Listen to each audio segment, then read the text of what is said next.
what would be the top 2 to 3 tips that you may want to share with the audience? And because I'm a coach,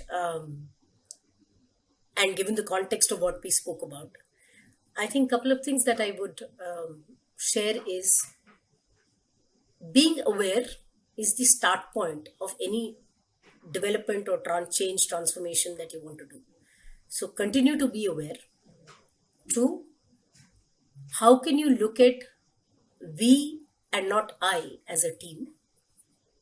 And the third thing is organizations, when you co-create and co-own change, things happen.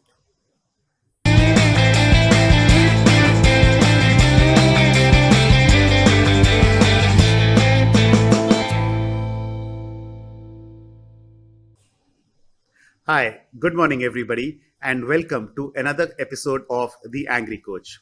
Today, I have a privilege and honor of hosting Coach Saraswathi with me. Coach Saraswathi is a certified master coach. She is one of the few accredited team coaches in India and in the world. Her work has been published in the coaching book of ICF in India in Mumbai, also in the NHRDN journal. Coach Saraswathi, thank you so much for being with us today, and it's a privilege to have you on this podcast. The privilege and honor is also mine, Vivek. Great to see you here. Thank you for having me over. Coach, let me ask you this question first. What makes you angry? And the reason why I'm smiling and a little bit of a laughter, Vivek, is as a coach, I don't think it's important for us to get angry. I think it's about how coaches are able to manage their emotions. Having said that, it's about what a coach does. A coach picks up patterns and therefore reflects it back. And so some of the patterns that I'm noticing, which I think are important, are one aspect is senior leaders of organizations work so much on their deliverables and are so focused on what they need to do as a business, they sometimes forget their organization leaders as well, right? And that's the first point for me. The second point that I would articulate is coaching doesn't happen in isolation. Coaching is in a context. So any development that takes place, while it is internal, it's also about being in the context.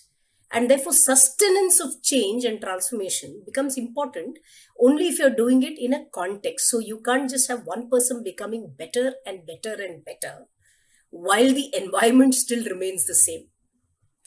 So I think that's the other thing that I'm noticing about coaching. And the third thing that I'm noticing is while people work with teams and help them build themselves, they use beautiful methods like team building, training, consulting, etc.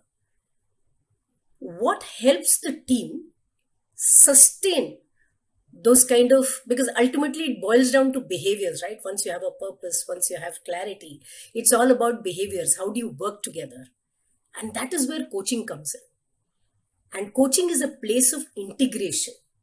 It is not just about doing just training. It's not just about doing a team building program, but it's about integrating all of it to help the team unleash its potential.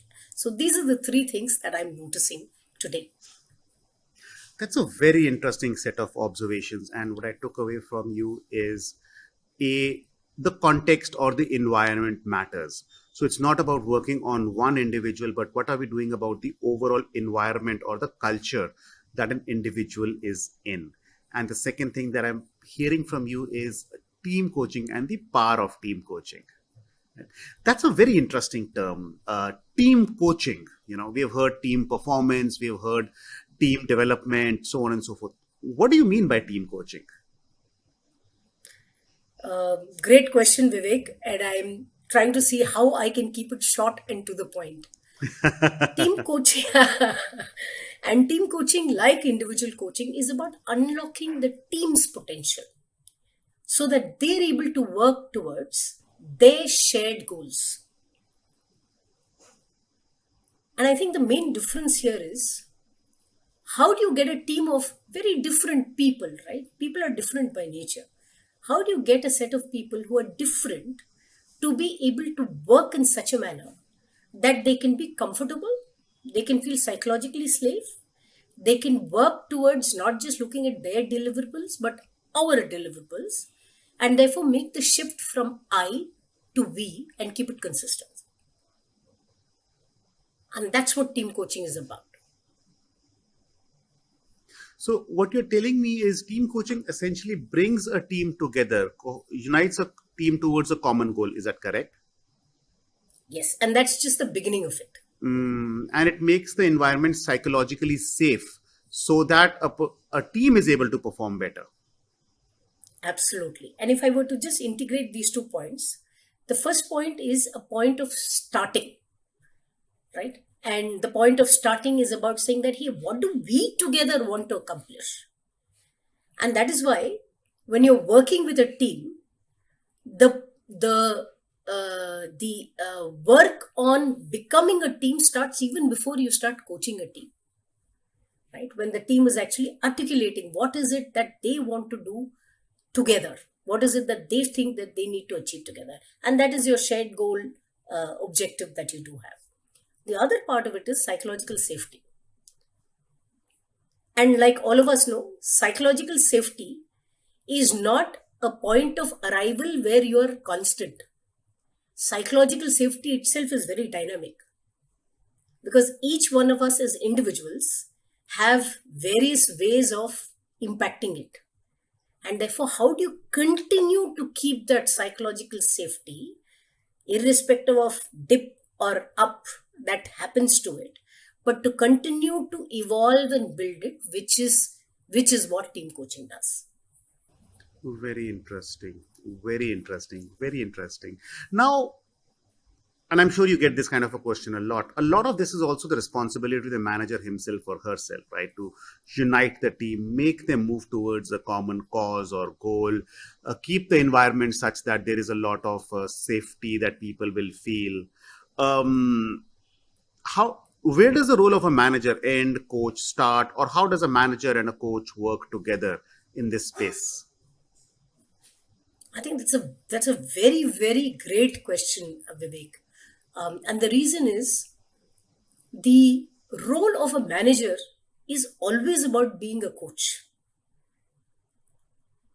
But while embarking on a team coaching journey, only because you do have an expert who works along with you, but you're working together, so it's a partnership. Having said that, I think one of the most important points of team coaching is, how can you make yourself redundant as a team coach so that the leader and the team can carry it on for themselves.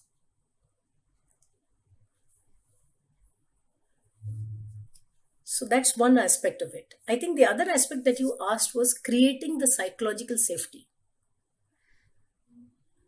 And that is where the manager's role may start, but it never ends, because it's not just about the manager who creates the psychological safety, it's the team which creates the psychological safety.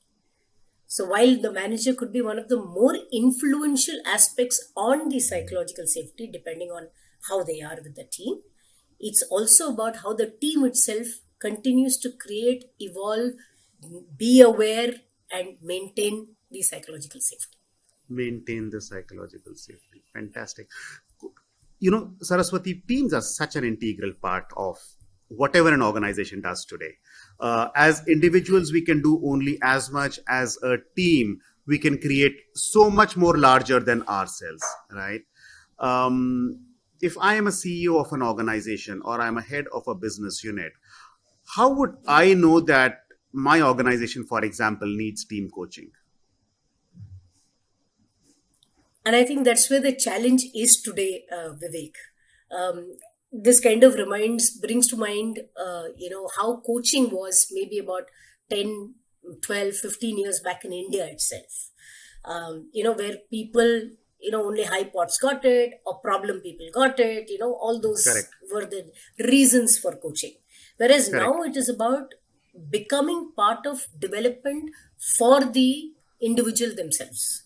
So Very creating fair. future leaders of the organizations, having coaching as an integral part of it. Correct. Having, s- having said that, now when we are looking at team coaching, the reason for team coaching could be various, right from the fact that, hey, this team needs help, right from the fact that I'm new as a manager to the team, right from the fact that there are cultural differences in the team. Um, Having said all of that, at the end of the day, team coaching is developmental in nature. So any development that the team needs to do, and that's your reason, whether it is and ultimately to be amounting to performance and being effective as a team. It's about any of these, just sample examples that I've given you of the need for team coaching, is where the organization can actually look at it. So the CEO of the organization can look at it. And I think somewhere this kind of connects with the first 2 points that I made. I said I'm also observing organizational leadership, which people are missing in the, as leaders in the organization. And the second part of it, when I said, it's all contextual. So I think if I were to integrate all three of them, it's Hmm. about understanding the impact that you could have, which is different from one-to-one to team coaching, is higher. And coaching as a skill, if it needs to happen, then that skill only comes into play when you have a mindset to operate that skill, which means that you need to impact the culture of the organization to say, hey, how can I build coaching as a culture for my organization? And that's where I think the integration of all these 3 points lies. Fantastic. And I think that's very fair. And what I'm also hearing from you is, as a leader of an organization, it's very important to know: am I able to get the best out of my team? Is my team truly connected to what we are trying to do in the organization over here? Right. And I'll share this very interesting thought that came to me as I was talking to you. So during my engineering days, right, we would have teams and we would do these college festivals, right? Nobody gets paid a dime, right? You get paid Yeah. nothing. In fact, you're only putting your own money into that, right? And despite that, as volunteers, we would be up at 6 a.m. in the morning. We'll be working at the college festival till like 2, 3 in the morning, whether it is, raising funds or whether it is, doing the organization work, logistics, so on and so forth, right? Marketing and advertisement of it. And that same individual, you come to work and you would find a totally different thing. No longer are they up till 2, 3 in the morning about thinking about the organization and its goals, right? And perhaps this shift is a very interesting one. And I've kept observing this. According to you, what's the reason for this shift in behavior of people as they move from, let's say, a college life to a work life? I think that's a brilliant point that you make. And the reason is um, that's what drives it, right? It is ours. There is this movie called Chichore that kind of comes to mind, Correct, right? correct.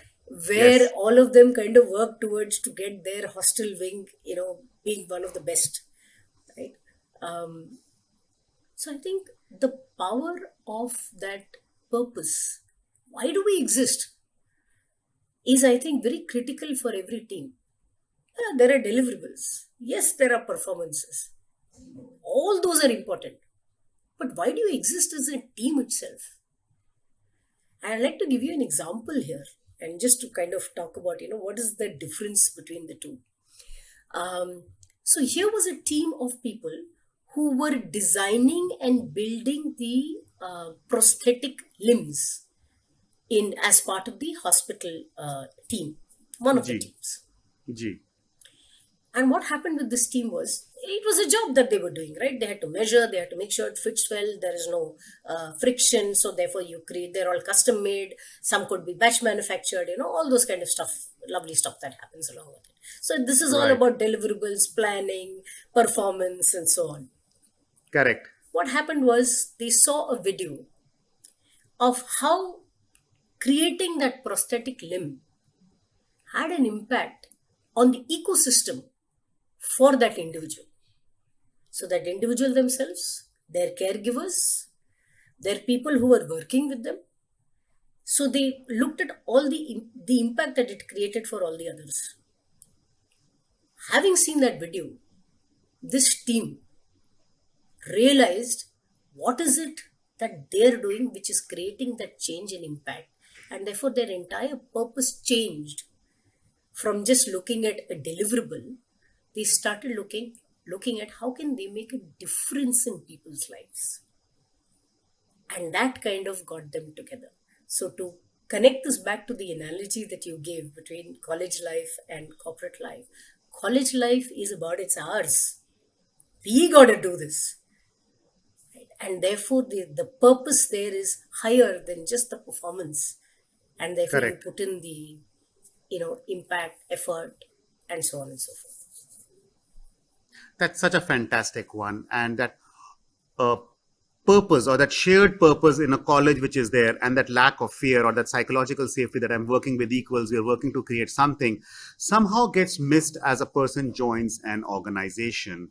And then suddenly it becomes about some very corporate mission, vision, values, whereas not mine, right? Or I'm not able to internalize it. Also, the psychological safety element starts going down a lot, because now I'm very scared of making a mistake, because if I will make a mistake, suddenly I will start getting that feedback, which would never have happened in a college fest, for example, right? Um, so And so if I were to just to add to that, Vivek, in that the feedback will be spontaneous, the feedback will right? be In the college spontaneous. phase, the Correct. feedback will be spontaneous. But the Correct. idea of the feedback is to say, okay, then what do we do about it? Let's get Ab on kya with it, kare? right? Correct. Right, Correct. exactly. Ab kya kare? So therefore, Hmm. so what is the shift here? The shift here is, am I being judged? Right? Do I feel that? Or am I able to say, hey, you didn't do this, and that's fine. Let's look at how we can help you to get it there. Correct. And there's different. Correct. There's a So while difference. you can hold people accountable, it's also a safe environment for them to say, hey, okay, so what, this has happened or this has not happened. What do we need to do about it? How can we help you? Because it's ours. Now, if I am a CEO of an organization and I want to really drill down this sense of co ownership, and I also want to drill down psychological safety in my organization, what would be some ideas that you'd have for me, or what would be some tips that you'd share with me? And it's very interesting that you ask, is as the CEO of the organization, if I want to drive the co-ownership. Hmm. Um, and that sounds kind of, like an oxymoron to driving, and co-ownership, right? Uh, Thank you so much for catching that as well. But having said that, but that's the reality, isn't it? And therefore, one of the things that um, organizations need to realize is, particularly given today's environment where nothing is certain, but given the uncertainty, what is it that how can you respond best to that uncertainty? That's what organizations are actually working with today. That's their main cause of concern. And if that is the case, then allow people, make them part of it so that they're able to figure out, hey, if I need to make this work, we need to make this work. And to drive that ownership, it becomes a culture of the organization. And I do have various thoughts which may sound a little different from what most people do. Today, we are very focused on individual performance. Individual performance is important. I need to know how I'm doing. At the same time, are we also looking at what are we doing collectively? I think that also matters. The second Yes. thing that matters is, today teams, which are the most integral and the lowest common denominator of an organization, if you want to create any impact, those teams, are they actually working at their full potential, where they realize what I do can impact the other person within and in the larger ecosystem? So am I cognizant of that, bringing that to those teams and allowing them to do what they do? So we used to use a process called large scale interactive process, where people decide, if this is the context, what's the need for change for me? And what do I need to change? So, how can you bring those concepts to these teams and let them figure out what's the need for change for them and what do I need to do? I think that's where true ownership starts. Amazing. Amazing. I'm still stuck at this feedback that you gave me, and which is Vivek driving and then using co ownership in the same verbatim, perhaps in itself indicates something in your own thought process. Correct. And maybe a CEO just needs to start right from there, which is, am I just, do I want everybody else to just adopt my agenda? Or am I looking to be flexible and genuinely want co ownership from my people? Are we authoring it together, or are we going to repeat what I'm trying to make people say? Very well said, Vivek. Authoring it together, or am I going to drive what I think needs to be done? And maybe that authoring it together is exactly what is required to help people understand, hey, this is mine, this is ours. Correct, correct, correct. Coach Saraswati, it's been a fantastic conversation with you. Thank you so much for sharing your time. Before we leave, what would be the top 2 to 3 tips that you may want to share with the audience? And because I'm a coach, and given the context of what we spoke about, I think a couple of things that I would share is being aware is the start point of any development or change transformation that you want to do. So continue to be aware. Two, how can you look at we and not I as a team? And the third thing is organizations, when you co create and co own change, things happen. So the first one is continue to be self-aware. That's an important aspect. The second element is we instead of I, and how can we do it? What is In a important team for us? context. Correct. And third one is therefore keep exploring, keep growing, keep developing, and things will automatically shape themselves in a certain way. Yes, yes. As an organization, how can you actually co create and co own change? How can you co-create and co-change? Excellent.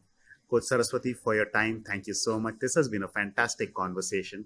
I think I go away inspired with the thought that it cannot be just my agenda, and I've got to build an agenda with my team such that we are moving together in a better way. I go away a little Very bit well more said. enlightened Thank you. as always. Thank you so much. Thank you so much, Vivek, for having me here. It's been a pleasure talking to you. Thank you.